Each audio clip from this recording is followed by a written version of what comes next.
Hey y'all, it's Stephen Van Kampen-Lewis on the 20th of February, but I'm posting this in early March because I want to get a little bit ahead of schedule for the videos. As you know, I'm moving next week and I don't want to film anything next week, so I figure I'll put something together about some really exciting blooms that are going on right now, including Cattleya amethystoglossa, which you can see over my shoulder, and then two Cattleya lueddemannianas that are blooming just below my shoulder. So I'm gonna turn the camera around and let's take a look at these. And actually, as you're watching the flowers, notice the bees are just swarming these. It's crazy. They're just honeybees. I actually had my greenhouse, which is over there. You can't see it, but my greenhouse, just the door was open as I'm kind of doing springtime orchid stuff, and just this plume of bees comes in because I have probably close to maybe even more than a dozen plants in bloom, from Cattleya to different lueddemannianas to nobiliores, all kinds of stuff, and the scent is really intense, and it's interesting to see the bees just come in, because I guess, you know, there's not a whole lot blooming this time of year, so they get a whiff of that intense orchid fragrance and they just come a-running. So as I turn the camera around, you're gonna see lots of bees. Bees are good, bees are great. I'm not allergic, so I'm not afraid of them, but maybe if you're watching this, you might get a little antsy if you're not a big fan of bees.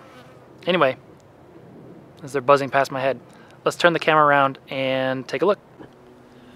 All right, here we have the amethystoglossas and the lueddemannianas. Let's start with the lueddemannianas, actually. So this one is an import, and unfortunately I can't remember where the import is from. I have a tag that says that both parents are rubra, and you can see that this flower is very dark. This is the second blooming for this one. I had this one blooming last year as well, and you know, it's got that sort of classic lueddemanniana lip with that really intense color patterns, and then of course the yellow there in the throat. And you know, like the parents or the heritage of this one indicates, these flowers are a little darker than normal, although I'm not sure that I'd necessarily call it a rubra. But I would say it's getting close, and maybe it'll be a little darker on the next go around. I don't know if you see that bee going in and out of there.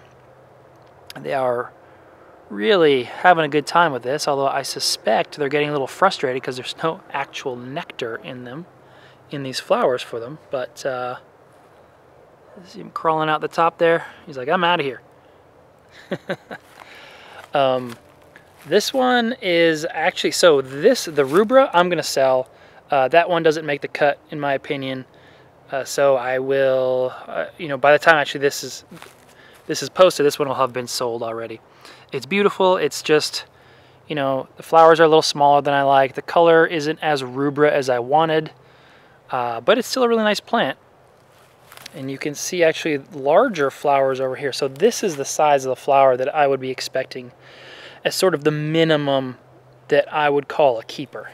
Now, this one's been open for a little while, and you know, I don't know, it's nothing particularly special.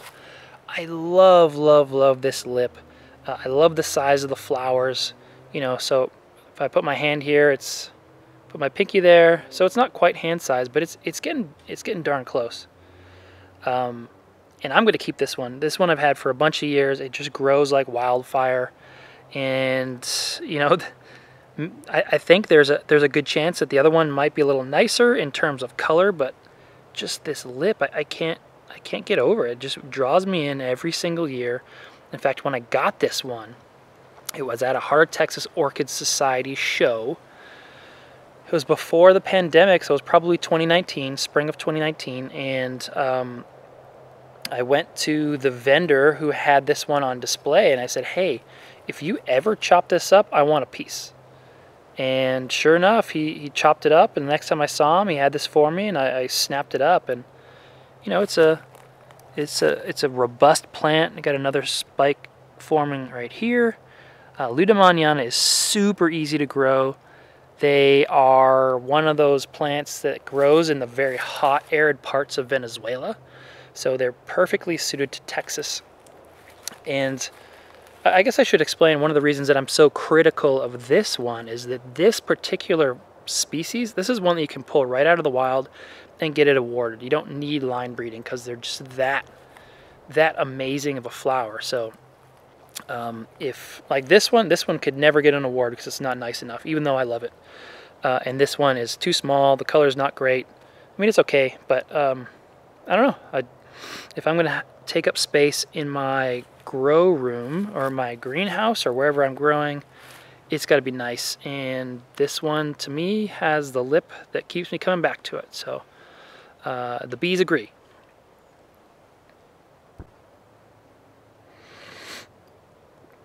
Now for one of my all-time favorite plants that I've ever gotten in maybe my entire life. I don't know if it's the favorite of mine, but it is certainly in the top 5. This is a plant that I got from Olompali Orchids. Sergio Garcia is the breeder. I got this in 2013 when he visited Texas, and it was a seedling. And every year it just puts on this absolutely amazing show. And I don't know, I'm just going to let you guys stare at it for a little while I kind of chat about polyploids versus diploids. A year or two ago, I made a video comparing this one, which is a 2N or a diploid plant, with one of the H&R polyploids. Polyploids from H&R are typically 3N, so what they do is they cross a diploid with a 4N and they come out with 3N.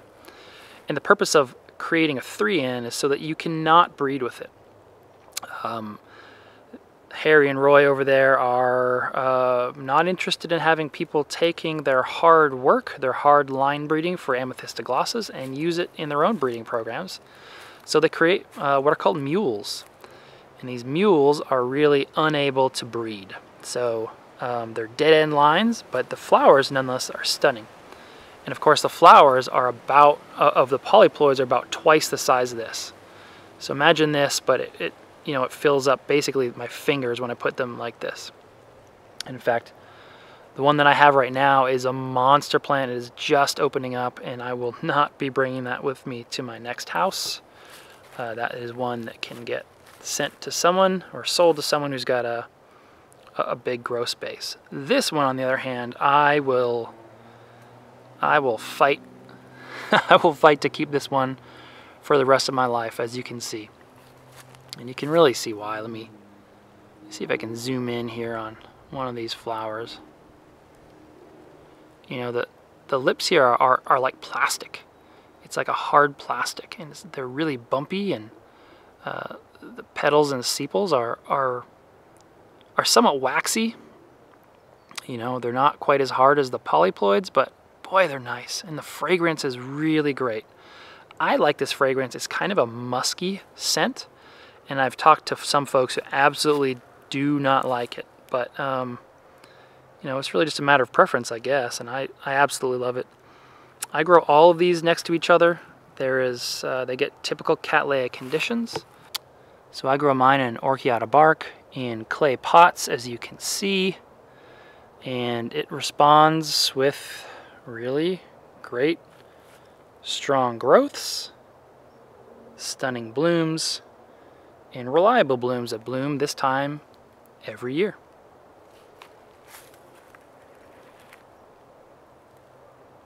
So I hope you're having a great weekend, and I will see you guys next weekend. Bye.